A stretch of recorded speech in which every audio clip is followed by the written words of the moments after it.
వరుసగా 3 సినిమాలతో 100 కోట్ల మార్కు టచ్ చేసిన ప్రదీప్ రంగనాథన్ మరోసారి హిట్ కొట్టాడా లేదా? Love insurance company movie review.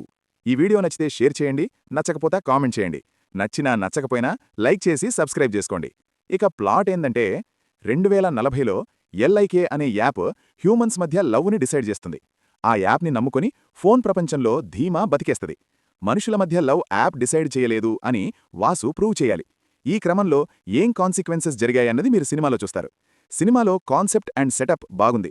2040లో humans మధ్య రిలేషన్స్ ఎలా ఉంటాయి, టెక్నాలజీ మనుషుల్ని ఎలా మార్చేస్తుంది, ఏఐ మన జీవితాల్లో ఎలా విస్తరించింది అనేది చాలా బాగా చూపిస్తూనే మనలో ఎగ్జైట్మెంట్ బిల్డ్ చేస్తూ సినిమా స్టార్ట్ చేశారు. ఇది టెక్నికల్లీ సాలిడ్ బొమ్మ. విఎఫ్ఎక్స్, విజువల్స్, టెక్నాలజీని చాలా నీట్గా యూజ్ చేసుకున్నారు. 70% of the film VFX and సీజీఐయే ఉంటాయి.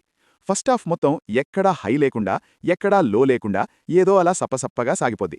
2040లో జరిగే ఈవెంట్స్, మనుషుల మధ్య రిలేషన్స్, ఏఐ వాడకం, రానున్న రోజుల్లో టెక్నాలజీ ఎలా పెరిగిపోతోందన్న కాన్సెప్ట్ ఇంట్రెస్టింగ్గా అనిపిస్తాయి. ఎస్జే సూర్య, ప్రదీప్ రంగనాథన్ మధ్య వచ్చే కొన్ని సన్నివేశాలు వర్కౌట్ అయినాయి. టెక్నికల్లీ మేకర్స్ పెట్టిన ఎఫర్ట్స్ మనకు స్క్రీన్ మీద రిఫ్లెక్ట్ అవుతాయి. అనిరుద్ బీజియం బాగుంది. సినిమాటోగ్రఫీ డీసెంట్ అనిపించింది. అంతే, మిగిలిందంతా అస్సామే. సినిమా మొత్తం రన్ అయ్యేది హ్యూమన్ ఎమోషన్స్ మీద. కానీ కొంచెం కూడా ఎమోషనల్ కనెక్టివిటీ ఉండదు. కృతి శెట్టి, ప్రదీప్ రంగనాథన్ మధ్య గింత కూడా కెమిస్ట్రీ సెట్ కాదు. వాళ్ళిద్దరి మధ్య లవ్ సీన్స్ అస్సలు వర్కవవు. మన దరిద్రమేంటంటే దాని చుట్టే సినిమా మొత్తం తిరుగుద్ది. ప్రతి సన్నివేశంలోనూ ఓవర్ యాక్షన్ అనేది కళ్లకు కట్టినట్టు చూపిస్తారు. చాలా సీన్స్ డ్రాగ్ అండ్ ల్యాగ్ ఉంటాయి. సినిమా బ్యాక్డ్రాప్, కాన్సెప్ట్ అన్నీ కొత్తగానే ఉంటాయి. కానీ మిగిలినవన్నీ రొటీన్ రొట్టగానే ఉంటాయి. ప్రతి సీను ఒక గుణపంలా ఉంటది. కాన్సెప్ట్ పరంగా పగడ్బందీగా ప్లాన్ చేసుకున్న మేకర్స్ రైటింగ్ అండ్ ఎగ్జిక్యూషన్లో రాడ్ దింపేశారు. అమ్మబాబోయ్, ఒక్కో డైలాగు, ఒక్కో సీను క్రింజ్ అమ్మముగుడు అంతే.